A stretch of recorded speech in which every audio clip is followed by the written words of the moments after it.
Bonjour Monsieur Wing et Bonjour. très bonne année à vous. Pourriez-vous vous présenter pour les internautes qui ne vous connaîtraient pas? Alors, je suis directeur de recherche à l'IRIS, Institut de Relations Internationales Stratégiques, un think tank français, et je m'occupe des questions de nouvelles technologies, d'influence, de cyberstratégie, voilà. Et j'écris des livres sur ces questions que j'enseigne également. Très bien. Vous traitez dans vos écrits de beaucoup de choses, notamment du pouvoir de la subversion. Les actions menées par l'humoriste Dieudonné démontrent que les médias sociaux sont propices à cette stratégie de communication. La liste Paris Libéré menée par Charles Becbédé s'inscrit tout à fait dans cette stratégie. Je ne sais pas s'il serait enchanté d'être comparé à Dieudonné, mais... Non, je ne le compare pas, je dis qu'il emploie la même stratégie de subversion. Ouais.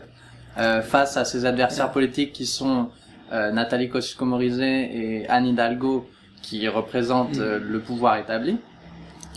On peut également citer le Parti pirate, les opposants au mariage gay, ou si on s'étend à l'international, les émeutes brésiliennes ou le printemps arabe. Va-t-on vers, donc ma question, va-t-on vers une banalisation de la subversion comme stratégie de communication politique? Alors, la réponse est plutôt oui. Alors, bien entendu, il faut s'entendre sur ce que veut dire le mot subversion. Si par subversion, on entend l'action de communication qui vise à délégitimer un pouvoir, à le ridiculiser, parfois même à l'humilier, comme le font certains hackers ou des groupes comme les Anonymous, alors oui, évidemment, c'est un instrument de subversion, c'est-à-dire un instrument qui est utile aux faibles contre le fort, et j'ajouterais même que c'est un instrument qui va vraiment se banaliser parce que on voit que tout le monde le fait, et que ça n'a rien à voir avec l'opinion politique.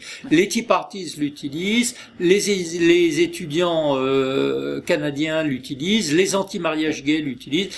Vraiment, c'est un outil très utile pour des gens qui ont quelque chose de fort en commun, une attitude culturelle, religieuse, politique ou autre, ou une indignation, mais qui n'appartiennent pas à des structures, à des hiérarchies, ou qui ne sont pas réunis par un parti ou une idéologie.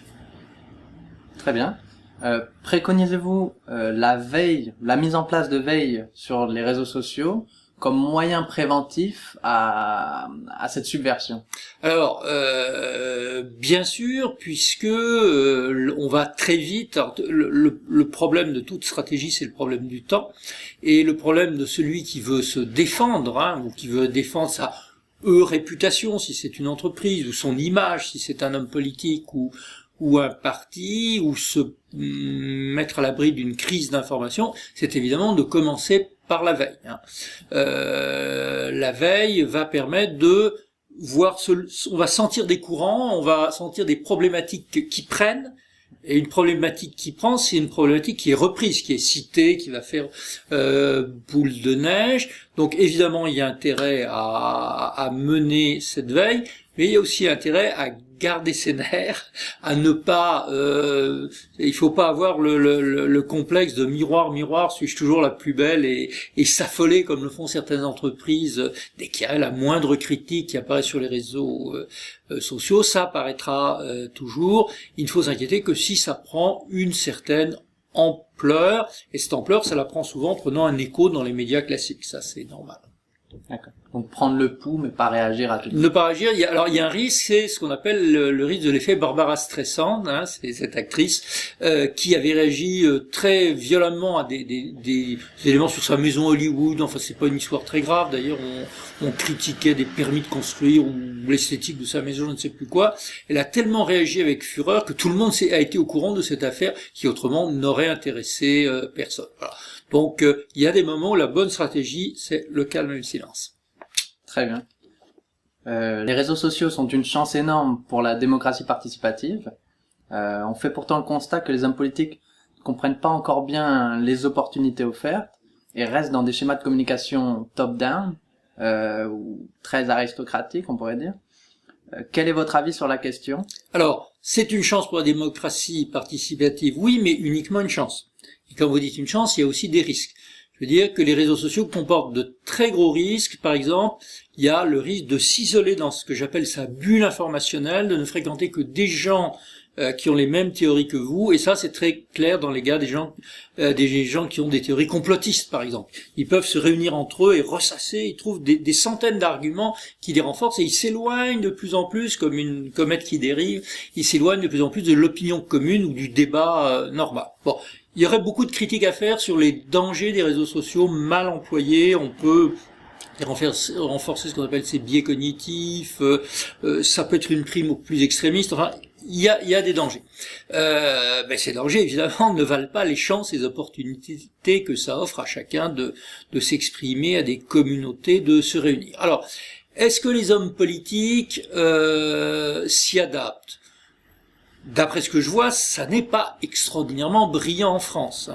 Bon, il y a les pages Facebook, c'est entretenu. On sait bien que ça va être entretenu par les cabinets, par le jeune stagiaire de l'ENA, etc. En général, oui, c'est une parole très pompeuse, etc. Ils ont pas très bien compris encore que tout est dans le dialogue, dans la conversation. Pour le domaine que je suis le plus, qui est celui de Twitter, moi je m'abonne systématiquement pas aux tweets des hommes politiques parce qu'ils disent des choses d'une banalité extraordinaire, même en 140 caractères. Ils n'ont pas encore compris que les réseaux sociaux c'est fait pour dialoguer, discuter ou pour passer une indication, être dans une interaction constante, pas pour reproduire avec de belles images ce qu'on faisait avant. Très bien. Pour rebondir un peu sur cette question, quels sont les principaux défis et les principales opportunités présentées par les réseaux sociaux aux hommes et aux femmes politiques ? Alors, leur tâche n'est pas facile, c'est vrai. Il suffit plus de faire un beau programme où on a préparé son argumentation chiffrée, ses éléments de langage, etc. Il faut, ça demande des talents particuliers. Il faut être bon à l'écrit et être bon à l'écrit sur le net, c'est autre chose qu'être bon à l'écrit pour faire un article ou un communiqué. Il faut une énorme réactivité. Il faut éviter la gaffe, parce que le problème des réseaux sociaux, c'est qu'on tire trop vite, quoi. On tire dans l'excitation, on reproduit un tweet mal vérifié, on se réfère à une source, etc. Donc, garder son calme aussi, éviter la gaffe et l'excitation. Il faudra également, je crois qu'un des principaux problèmes pour les hommes politiques là-dedans, ça sera de garder la bonne distance, c'est-à-dire d'être dans cette conversation perpétuelle que supposent les réseaux sociaux, mais pas de faire de la démagogie, parce que si c'est pour dire à tout le monde, chère madame, vous avez parfaitement raison, on changera ce sens interdit, cher monsieur, vous avez parfaitement raison, il faut augmenter les pensions. Bon, on n'a pas besoin d'aller sur les réseaux sociaux pour faire ce genre de choses. Et il y a un autre problème qui va être de gérer le temps. Ce sont des instruments qui dévorent le temps, qui demandent de réagir très vite. Voilà. Donc il y a un apprentissage à faire. À l'ENA, on leur a appris à faire un exposé de 20 minutes, éventuellement avec PowerPoint. Mon Dieu, pourquoi ne serait-il pas capable d'apprendre les réseaux sociaux comme vous et moi ? Oui. Et donc, principales opportunités, c'est ça permet un contact avec le peuple. Principaux défis, c'est ne pas c'est très chronophage, vous me dites, et savoir maintenir la bonne distance. C'est très chronophage. On peut s'isoler uniquement avec ses partisans et partir dans une dérive. Donc c'est pas parce que les gens les plus réactifs ce ne sont pas forcément le peuple. Ils ne sont pas forcément les plus représentatifs. Parfois, ce sont les plus maniaques, les plus obsédés par une question, les plus extrémistes. Là aussi, il faut se méfier de quelles sont ces sources, d'où viennent-elles. Il y a un autre problème qui va, à mon avis, se poser assez vite, pas encore en France, mais ça va venir, c'est que sur les réseaux sociaux, ça s'ouvre merveilleusement aux stratégies du tricheur. On peut utiliser par exemple des botnets, se créer de faux partisans, on peut en acheter des milliers. Il y a des sociétés commerciales qui le font.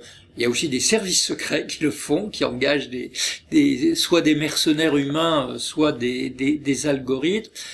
Donc là aussi, tout ne sera pas dans le monde de la transparence et il va falloir apprendre à distinguer le vrai du faux.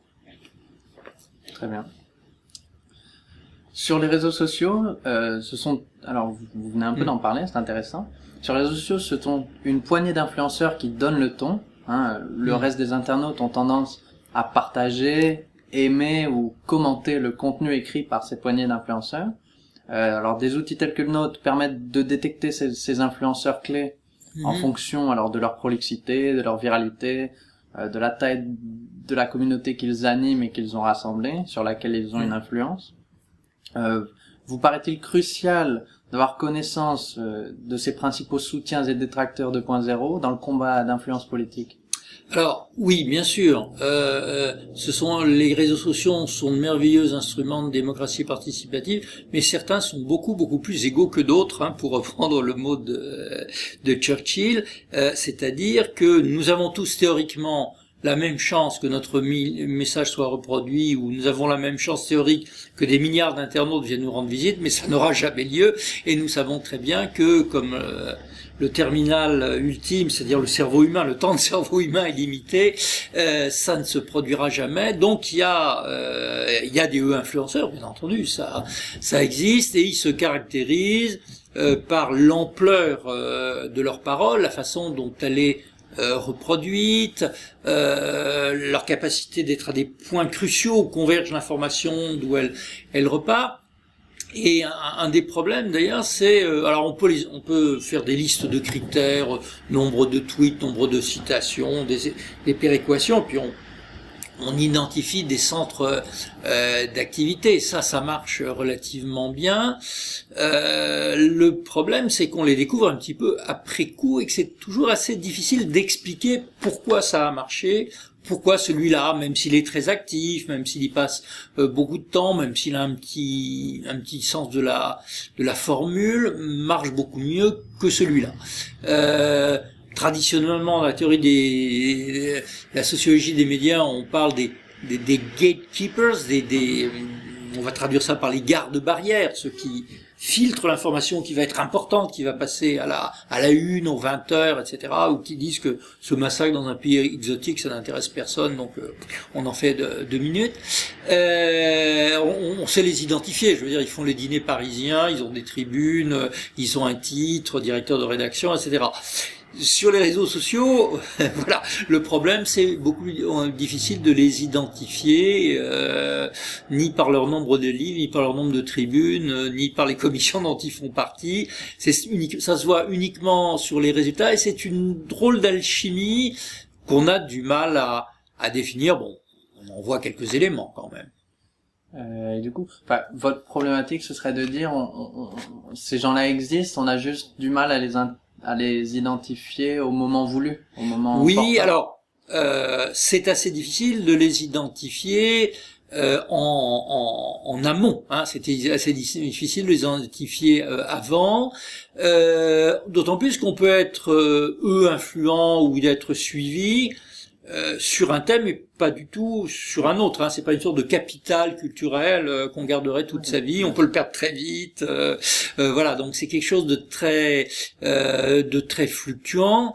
Alors la raison de tout ça, au fond, c'est que bon, dans les médias classiques, vous avez le droit de faire un éditorial sur la première page du Monde ou pas. Si vous avez le droit de faire un éditorial à la première page du Monde, et si on vous en redemande la fois suivante, vous avez des bonnes chances de vous dire je suis quelqu'un qui a une influence sur le débat. Sur les réseaux sociaux, ce qui va faire que X va être influent ou pas, c'est pas qu'il va avoir un taux d'approbation énorme, c'est que B va le reproduire et que C va le reproduire à son tour. Donc il y a une sorte de négociation implicite, d'action où chacun participe un petit peu. Celui-là, il m'a intéressé, je vais faire un hyperlien, ou on va le mettre dans un nuage de tags. Et en fait, sur les réseaux sociaux, nous avons tous un tout petit pouvoir. Hein. Ça peut être le pouvoir de signaler, le pouvoir de citer, le pouvoir de se moquer aussi, qui est une façon de faire allusion. Nous avons tous un petit pouvoir, il est très inégalement réparti, mais nous l'exerçons simplement du seul fait que je m'inscrive comme follower de quelqu'un ou que je dis que je suis son ami, eh bien, je viens infinitésimalement d'augmenter ses chances d'être trouvé par les moteurs de recherche, par exemple. Bon, voilà, donc on participe tous à ça, et c'est un mouvement brownien qui donne des résultats. Très bien. Pour rester dans le cadre de la campagne politique ou de l'enjeu politique, il est tout de même possible pour un candidat de détecter ces influenceurs sur son thème à lui, c'est-à-dire qui me soutient moi ou mon parti, mon idéologie, mon projet social, qui a tendance à le dénigrer, les identifier pendant la campagne et éventuellement pouvoir s'en servir.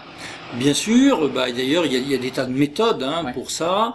Je pense que ces méthodes se développeront de plus en plus. D'une part, elles se développeront pour des recherches sociologiques ou politiques ou pour des campagnes de communication. Évidemment, les entreprises sont de plus en plus acheteuses de ça, de ce qui va faire leur réputation sur les réseaux sociaux. Et je dirais même, d'une certaine façon, il y a une organisation qui est très célèbre, qui fait ça tous les jours à une énorme échelle, c'est la NSA. L'activité de la NSA, c'est pas de mettre des types avec des écouteurs pour savoir si vous êtes en train de faire un complot. C'est de traiter des big data, des données, de prévoir s'il va y avoir des mouvements d'opinion et pourquoi pas demain des mouvements boursiers, des mouvements de consommation. Donc là, il y a un domaine avec des calculs mathématiques évidemment très très complexes qui se développent devant nos yeux. Très bien. Pensez-vous que le score obtenu à l'élection puisse dépendre de la communication menée sur les réseaux sociaux? Ça ne peut pas jouer aucun rôle, voilà. Évidemment, après coup, on peut jamais attribuer un résultat électoral uniquement à une bonne campagne. Ou alors on compare les sondages avant, les sondages après, et on dit c'est la campagne qui a fait ce résultat-là. Ce qui est même pas toujours très bien prouvé. Le score final, c'est la résultante, c'est le résultat d'une certaine influence. Et l'influence, c'est quoi?